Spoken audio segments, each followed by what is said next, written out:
So here we have the Volkswagen Polo on a 64 plate. I'm going to start off by showing you inside the boot, and then we'll hop in and run through some controls on the inside of the car from there. As we approach the back of the car, you can see we have plenty of boot space along with that 60/40 split folding rear seat should you wish to increase this space even further. And then underneath this tray section, even more space again. Okay, now that we're inside the car, we're going to start with the dials. On the left-hand side, we have the rev counter and coolant temperature gauge. On the right-hand side, the speedometer and fuel gauge. In the middle, you can see the total miles for the car. They are 3,368, so very low mileage. Above that, we have a digital readout for the speedometer. You can change that information for various bits of driver data, as you can see.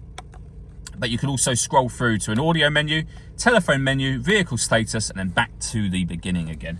And the buttons I was using to do that are just here. Over on the left-hand side, we then have stereo controls, and the stereo itself is over in the center, and it's all touchscreen. You have some buttons down the right and left-hand sides, but once you're on a menu, for example, radio, it becomes touchscreen. And you can see we have DAB, FM, and AM radio available in this car.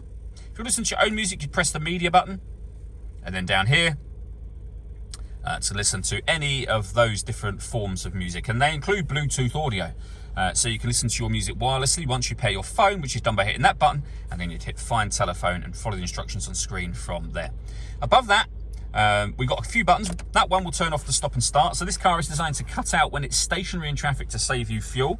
That system is turned off when that light shows, with a heated rear screen and our hazard warning lights, of course.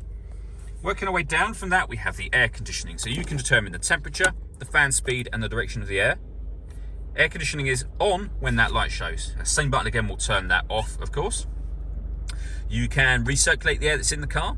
That's a great way of heating it up or cooling it down quickly, depending on the temperature you've set just here, and you can turn that off whenever you wish to. We have our auxiliary input, 12-volt charging socket, and USB input down here, and then a 5-speed manual gearbox. All that leaves me to say is thank you for taking the time to watch this video. If you'd like to come and see the car in person and have a test drive, please feel free to call either of our MJA sites. We'd love to hear from you soon.